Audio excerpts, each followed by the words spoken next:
My name is Luke Humble and I'm a business growth and digital marketer. Perfect. Can you please give us a brief overview of your business venture? Yes, I've got a digital creative agency called Italic Creative. We've been going for almost 4.5 years now.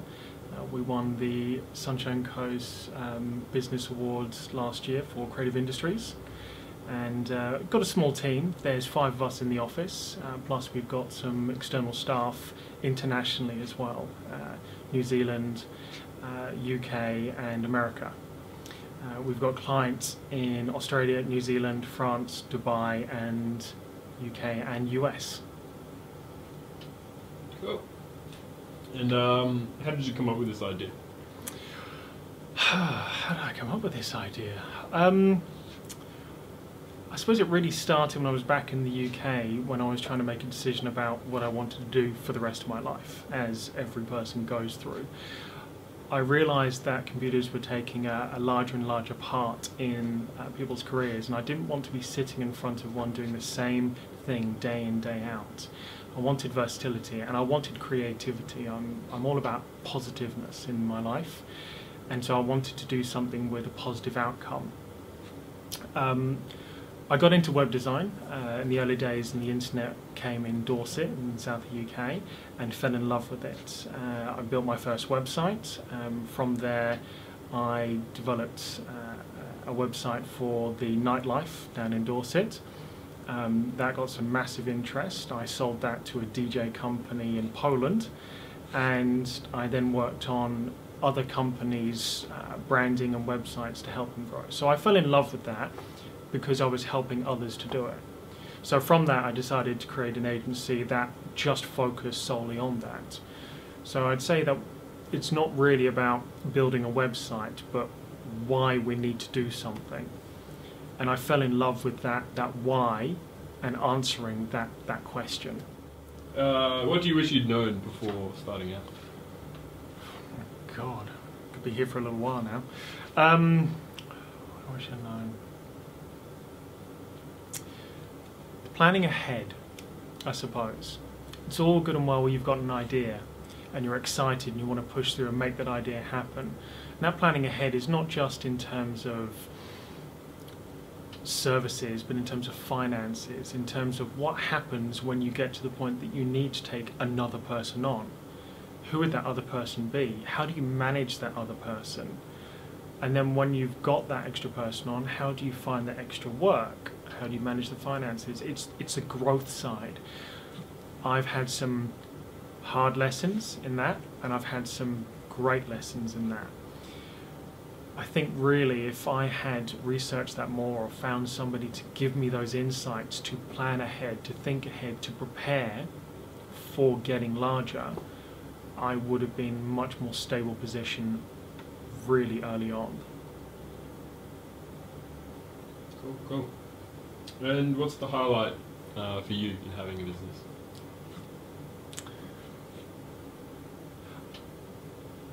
As much as I love working with clients and seeing the success that they gain from the projects that we collaborate on, it's actually more the staff. Seeing the staff grow, seeing the staff take ownership of something and get excited when they've achieved a result. So yeah, I'd say it's definitely about watching those within the business and how they interact and how they grow from the experience. I suppose to some extent you could say I'm looking at it as if they're my children, because I'm helping them, I'm connecting the dots for them and making them better at what they want to be great at. What is the biggest challenge you've had in your business? Biggest challenge? Cash flow. Cash flow is the biggest challenge. I feel that's got a lot to do with the industry they're in. The creative industry is quite competitive. Anyone can buy a laptop, download some software and call themselves a graphic designer, web designer, a digital marketer. It's not regulated like a doctor would be or a solicitor would be. But the cash flow, you have to go from project to project, and to find a continual monthly income can be challenging. I've looked at various different ways to do this. even looking at what our waste product is, which is digital goods. You know, we may come up with 3 logo concepts or 6 logo concepts, but only one selected. So we've got this wasted product. What can we do with it? Can we monetize that into another revenue stream? So definitely cash flow. I'm certain that other businesses have the same problem as well, but definitely for my industry.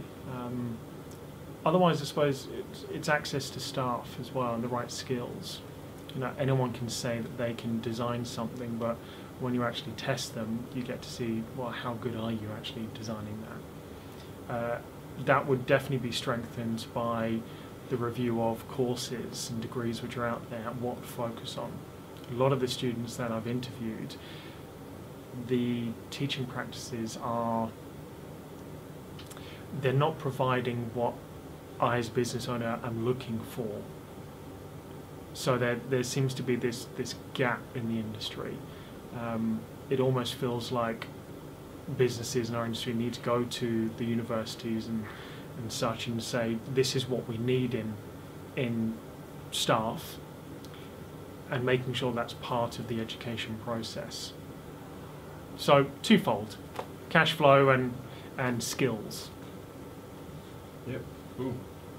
Do you know Gavin Keeley? Yes. Yeah. So I interviewed him for Regional Development Australia last year, and he really good line that stayed with me is that he said that universities now, particularly in like IT and even in creative spaces and things like that, in creative industries, the universities are pumping out cooks, not chefs.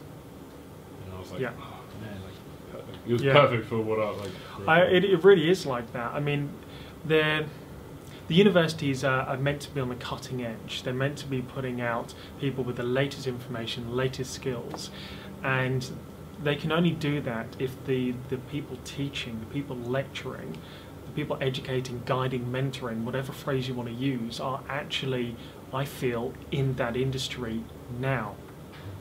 It's all good and well if they were in it 10 years ago and they're teaching about what they did 10 years ago, but that means they're teaching people 10 years out of date. So I believe that a prerequisite for a lecturer should be that they are working in that industry. Otherwise, how can they pass on the latest information? They're just regurgitating what they learned from 10 years ago. I agree. Wholeheartedly. That goes into education at like high school as well. Yeah, it's at every level. Yeah, like the big thing I have with teachers is teachers that are career students. So they finish high school, go straight to university, go back to high school and teach. Like they've got no life experience. Yeah, exactly. So. And that's why I feel if they're still in that industry, whether they're running their own business or working in a business, to some extent is irrelevant, as long as they're still working in the area that they're teaching. Because then you're applying your latest methods and learning to the students. What role does leadership play in business? A massive part. You know, they're talking about teams, you all come together and you make an idea happen. But if you've got too many Indians and no chief, well then it's not going to be a success. And if you've got too many chiefs and no Indians, it's striking that balance. You need leadership to help motivate and drive people, to celebrate the successes and to look at the failures. And somebody that can do it from a distance without any personal ownership of it, to say, well, I don't feel bad about this, but why did this happen? You know, if you've got a clearly defined leader that is looking about ways to move forward, to learn from experiences, to understand why that customer is upset, to understand why that product failed, and then how we can make it better, and then bring the team together to do that, well then that business can only be a success. So a massive part in business. And on the same sort of vein of thinking, what does mentorship and coaching mean to you? It's a very personal thing to me. To mentor someone is to really get involved with what they're trying to achieve, whether it's to get better at a particular skill, whether it's to develop an idea or to launch a business. It's also a very intrusive way of connecting with someone. And I'm very cautious when I get involved with any kind of mentoring or coaching program, because I don't want to give somebody the answers. I want them to try and find it on their own. And it's finding the right pressure points to stimulate them to discover that answer. And in some situations, to actually discover the question, because you only get the answer if you've got the right question. And finally, why do you get involved in Startup Weekends? I love building things. From a young age, you couldn't get me away from my Lego.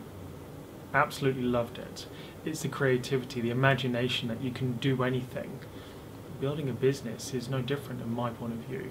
It's just connecting the dots. It's putting the bricks together in a way that it is a strong foundation that you can then bring people into this structure. You can allow people to surround the structure and know that it's not going to fall down. So coming to an event like this, coaching the teams, you get to see them grow. And I gain such satisfaction from seeing them gain success. So my name is Julian Marchant, and my expertise is Lean Startup methodology. I'm a PhD student and I study student entrepreneurship. Right.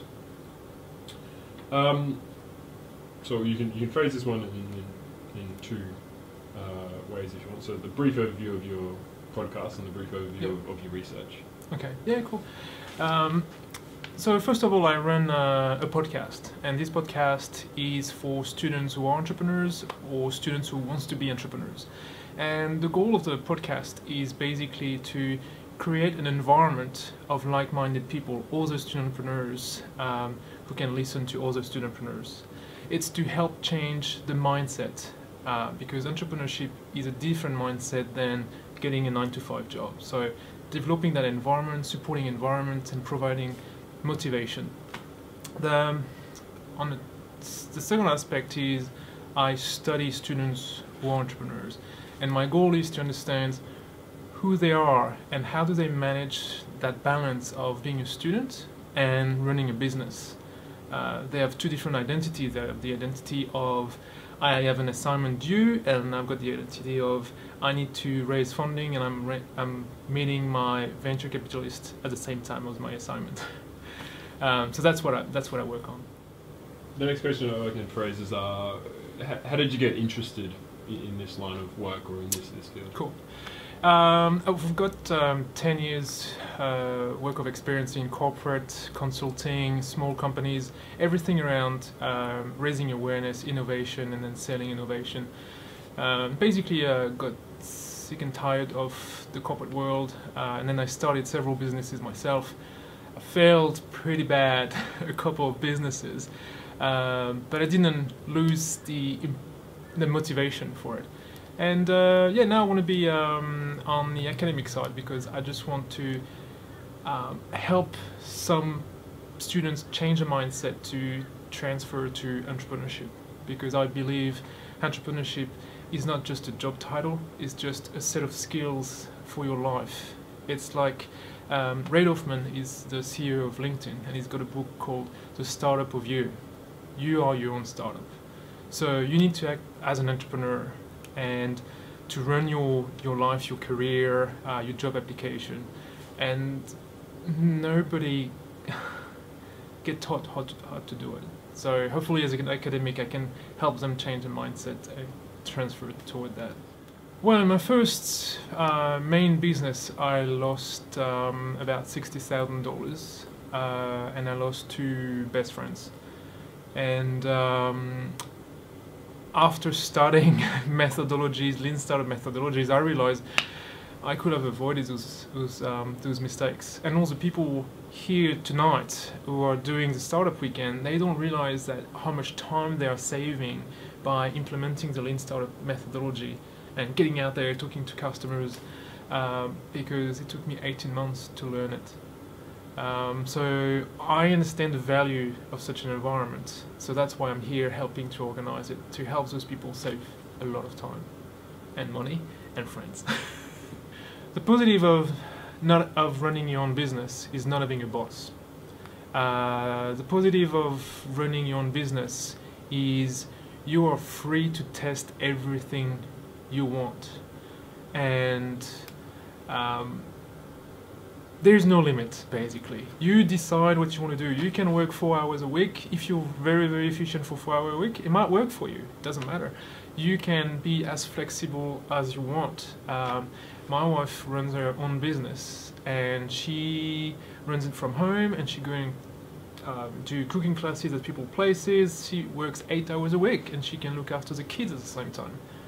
Who can do that, you know? So that's what I love about entrepreneurship. Firing your boss. What's the biggest challenges in being your own boss? Biggest challenge is you don't know what to do next, and it can be very scary, and that's why that's I think the main reason why a lot of people don't do it is because they just don't know what to do next. So again, this environment of 54 hours of intense coaching and methodology, it kind of tell you what are the next step. So you have people that come to us at any point and goes, what should we do now? And so at the moment we're telling them, well, now that you've designed a few surveys, go outside and ask people those questions and get the feedback from that.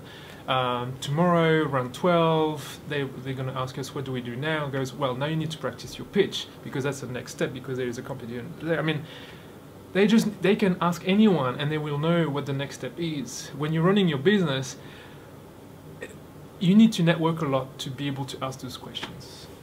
And that is very, very challenging, because sometimes you can just waste 18 months. What role does leadership play in business? So, what's hard with a startup is you usually start it with a co-founder. So there's the two of you for a while, for 6 months, and so you just usually at the same level, doing a different skill set, but you're at the same level. And then it's very hard because the dynamics change when you start having more people, either staff or for other co-founders. And which co-founder is going to do the leadership? Don't know. I mean, this is very difficult because you don't have a startup one day. You just work on the startup. It's a being, like in progress. So you need to develop your leadership. And question is, which one of the co-founders is going to develop that leadership? And that's not easy, and not everyone can do it.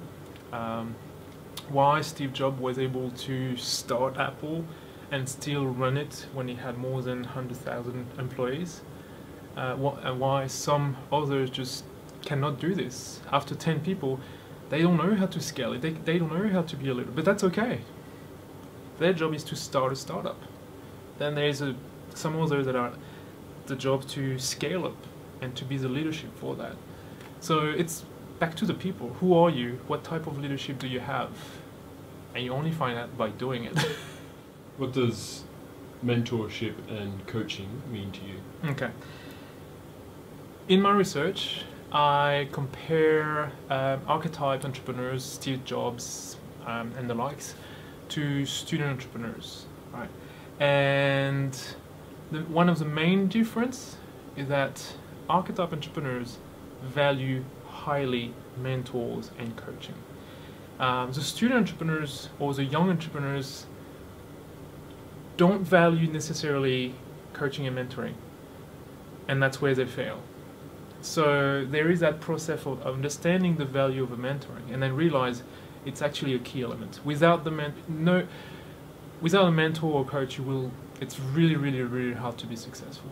Really, really, really hard. So, and we are lucky that today we have over 22 coaches that are very excited to be here. They want to help people. They're here to listen and to ask questions. They're not here to solve the problem for the people. It's a very particular role, and hopefully some of them will keep coaching those teams that they've seen today. But without coaching, mentoring, entrepreneurs don't go anywhere. It's part of the environment. Why did you get involved in the Startup Weekend?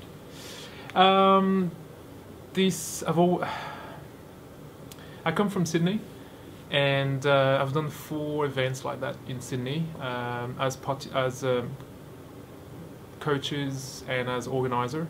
And again, that's, for me, it's part of that environment that helped changing the mindset of new people getting into entrepreneurship. So for me, this is vital. And the personal reason is that there is so much positive energy in a weekend like this. It just all that positive energy get inside you, and then you're able to project it back again, and it's just booming with energy. It's just on Sunday night, when you know it's the end of it, you're so high on energy. At the same time, like, oh, this is going to be over. So the question is, why are you not organizing the next one? You know, it's just impossible to say no. Okay. G'day, I'm Mark Phillips. I'm a business mentor here on the Sunshine Coast. I have 5 or 6 businesses of my own. Been running, 26. I was first in business for myself. I'm about to turn 51. I guess it's always been in my blood. I was born business-minded, I guess. I'm a chartered accountant by my training, so I'd done all that early days of you know, getting the language of business sorted out at university, and actually straight out of school as an intern. And I've never really sort of gone beyond that, except probably into the IT world, where I just found a natural affinity. So today I do a lot of mentoring of startup businesses and high growth businesses, particularly those with the tech flavour of it. I've been lucky enough to work for some big high-powered companies like Microsoft and Apple and some other big names that have come and gone over the years. I've worked in high-powered, fast-moving teams. I've seen massive growth and understand what it's like when you've really hit the market and things just take off. Can you give us a brief overview of your business interests or your business ventures? Okay. So my first venture was in the international tourism game. I started running some overland, 4-drive, outback sort of tours, and lucky enough we'd won a tourism award or 2 or 3, and it sort of developed very quickly internationally. We dealt at the upmarket, and we didn't deal with Australians. We only dealt with foreigners, but we were quickly up into the who's who. So started getting all these wonderful contracts that said we'd lose all our money if we did any marketing to the celebrities, the billionaires, the heads of state, politicians, you name it, and did a lot of that sort of stuff around Australia. That extended in. I've done a lot of travelling myself, about 100 countries now.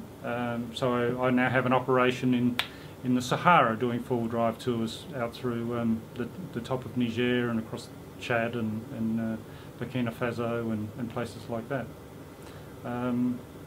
My latest extension of the tourism venture is a startup called Hidden Hostels. Hidden Hostels is, as it sounds, it's hostels that are developing in new parts of the world, places that are opening up at the moment. Maybe Myanmar, Burma is a great example of that. Eastern Europe is coming along, and more jungly areas, more remote areas are gradually sort of opening up to international tourism. And often the first people going into those places are accommodation houses, and they don't know how to market, they have no community around them. So we're helping doing the destination marketing of these hidden hostels. How did you come up with this idea?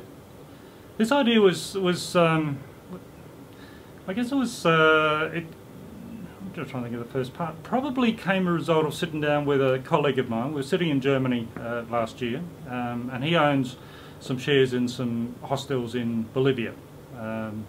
So we were thinking about how to get this thing growing, and with my tech background we were looking at the whole SEO, the online marketing, and you know, changing the websites and things like that to try and get it going. And then it was like, well, if we do it for these 3 hostels, why don't we do it for all of Bolivia? And then we did some numbers and worked out a business model. You know, probably clipping the ticket was the way to go, just taking a share of bookings coming through. I said, yeah, it's probably not economic enough just in Bolivia to do this sort of market. Why don't we do it globally? So, no, that's probably too much. So we sort of standardise on 50 countries that we're going to target, and we're in the process of sort of putting all the mechanics in place to make that happen. What do you wish you had known before you started out in entrepreneurship? What did I wish I had known? Well, that's a lot of things. I guess probably the thing I wish I'd done more of is grab the opportunities when I was younger. Today I'm much more open. I can see opportunities left, right and centre. I inherently know how to make money out of them, or not, but I leave those away. So I wish I knew that business was sort of as fun as I found it to be. I'd wish I'd known that it was so malleable and fast moving and it can go in different directions.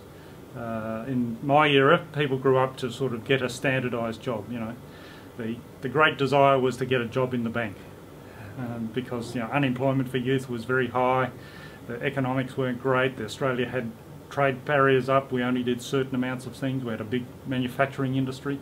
But this whole knowledge worker, this whole tourism industry, all these massive new innovations and R&D sort of spectacular stuff that's gone on in the last few decades wasn't around, or if it was in a tiny real packet. So I wish I'd known a lot more of where it was going to go and how innovative, and who knows where I might have been. What's the highlight for you in entrepreneurship and owning businesses? It's changed over the years. Right now, the real highlight is meeting some great people from around the world.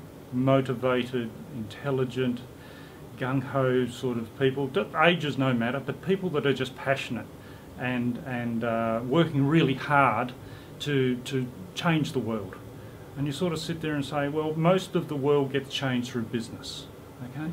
It's not from government or from some big program or NGO. The world changes through economics.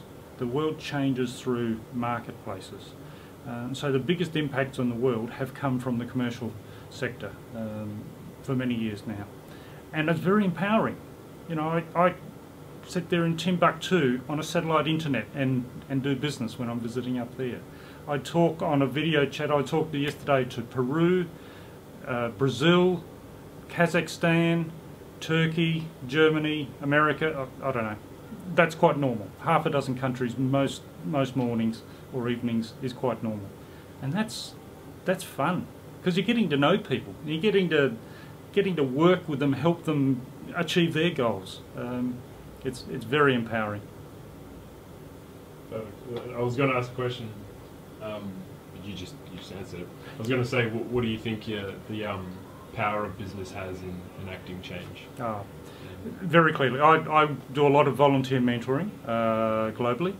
One of the organisations I'm involved in is the Cherie Blair Foundation for Women, and that mentors economic self-sustainability in women entrepreneurs in developing countries.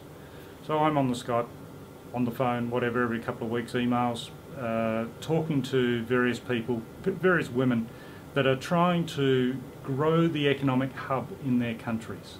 They're not just interested in themselves. They actually do it on behalf of their community. Developing countries have a lot tighter community arrangement by their nature than what the Western world is. We're much more independent. We have much more resources easily available. For them, they need to band together and share things. So when you work with one business, it extends out everywhere.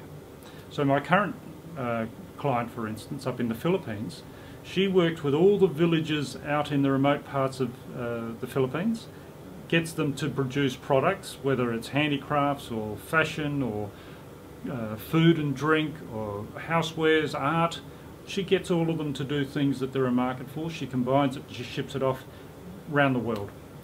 Yeah, it's a multi-million-dollar business, but it's in a developing country, and it's employed 30, 40, 50 people that wouldn't have had a job otherwise, let alone all the downstream impacts. And what does she do? She gets invited to go and talk and spread the word through other developing nations and the UN and things like that. That's very empowering when you can say, from her case, she's saying, I've done this and it works and you can do it too. And people don't have to think up the ideas themselves. It's saying, oh, if they can do it, you can do it. Oh, all right, let's go do it. and suddenly you've got motion and forward momentum. What's the biggest challenges in starting businesses and business in general? The challenges vary according to where you are. Some countries it's lack of finance, some countries it's lack of expertise. There's a lot of confidence building needed in a lot of places. I've just come back from a couple of weeks in the United States where they have access to large amounts of money. There's a whole ecosystem there. They have great alumni around their universities that are constantly feeding new ideas into the university and keeping the business people together. They're mentoring, these alumni are mentoring the students. The students have got access to money from the alumni. That's the heart of an ecosystem. You put everybody in these rooms. I sat in last week, 1,000 people getting pitched by the entrepreneur scheme at one of the universities in the States there. 1,000 people sitting there watching these guys pitch. These university students pitch. They're not false businesses, they're real businesses. And to get that buzz, that energy, you move very quickly when you've got a lot of people to talk to, particularly in that same area. So what they have in America, what is many things that we aspire to, but it's not all that, it's not complete. The American mentality isn't as broad, or as people aren't as skilled as what they are in Australia. I want to say they're highly skilled, but they're not broadly skilled. Australia's a perfect R&D place. We've got magnificent ranges of skills in a lot of our entrepreneurs. They're very broadly skilled and can apply themselves in all sorts of ways. We're an underfunded nation. There's a very immature angel investment or VC community.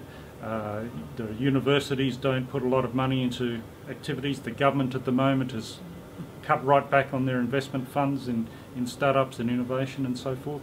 So the pool of money is very small. So people bootstrap more here.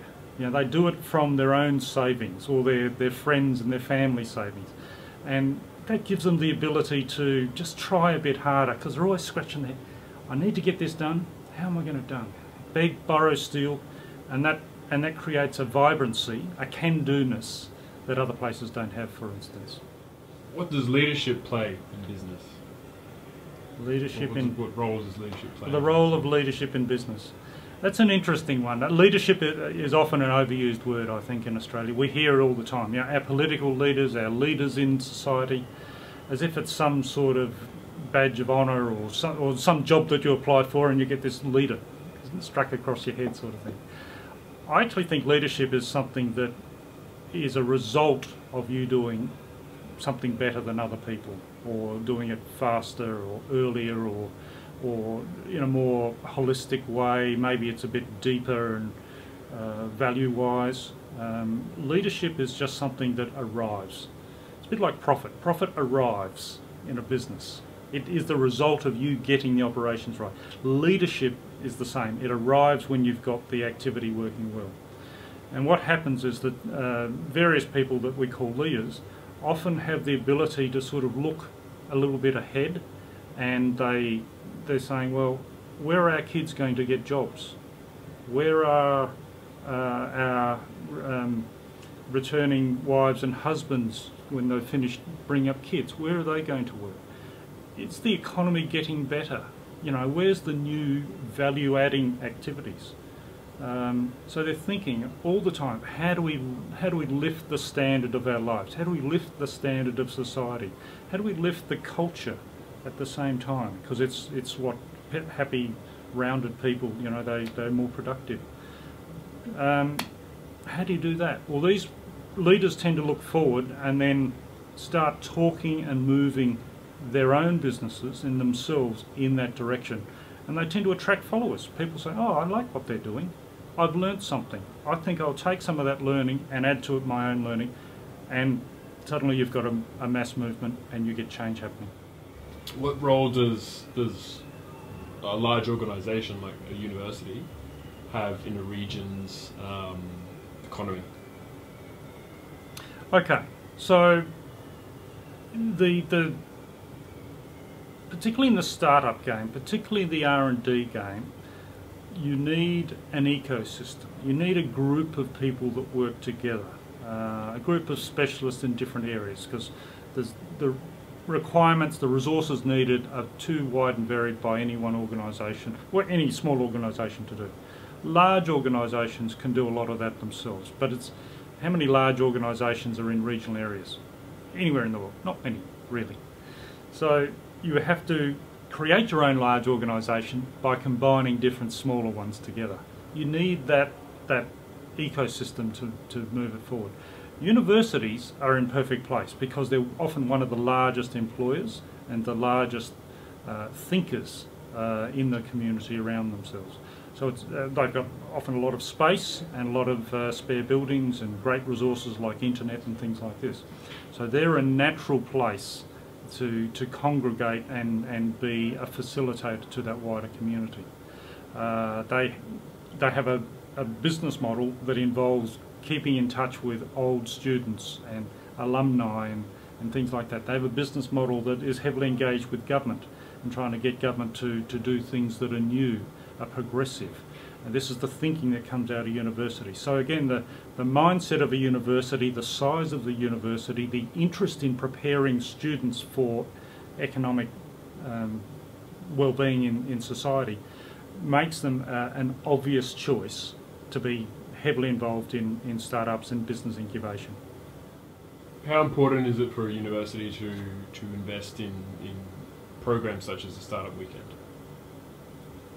Okay, so if universities decide not to go down the business route, then they're cutting out a whole marketplace of people that are looking to get jobs and looking to develop businesses and so forth. Most universities don't want to cut out their market, they want to broaden their market. We're in this era where there's more and more businesses being developed every day, small businesses. Since the global financial crisis around the world, 75% of employment has come from small business or startup. Okay, so if universities want to continue to be relevant to the people that are going to end up in this place, they need all those great courses and support for those community of students. So it's pretty critical that universities have a play in this sort of thing. Not their sole focus, of course, but they really do need to think carefully about preparing the next range of people for the job market. Why did you get involved in the Startup Weekend? Startup, I mentor. I love mentoring. I love seeing new activity coming along. I've been seeing many people for years here on the coast, but fragmented. There's been no community here. When I've worked in bigger cities, there's been communities and there's been more activity, but there hasn't been that focus here on the coast until the last year or so. The Startup Weekend has really kick-started and brought people together, and it's amazing how much progress is made in 54 hours. It is a buzz. It's a roller coaster. It is like running a startup. It is like creating a startup. It is intense. It's pressurised. There is resource constraints and the whole sort of thing. It is by far one of the best ways of developing a whole range of business-ready skills in such a short period of time. Absolutely brilliant. You can do this in other places. It's not in a weekly course at a university. It may be in a large employer. I'm thinking of the times that I've had at Microsoft and Apple. They certainly had great intensity and lots of resources that came in, but it's rarely as broad or as diverse in economic structures and economic activities as the Startup Weekend. It's fascinating and it's just so fast moving people forward. It's a great accelerator.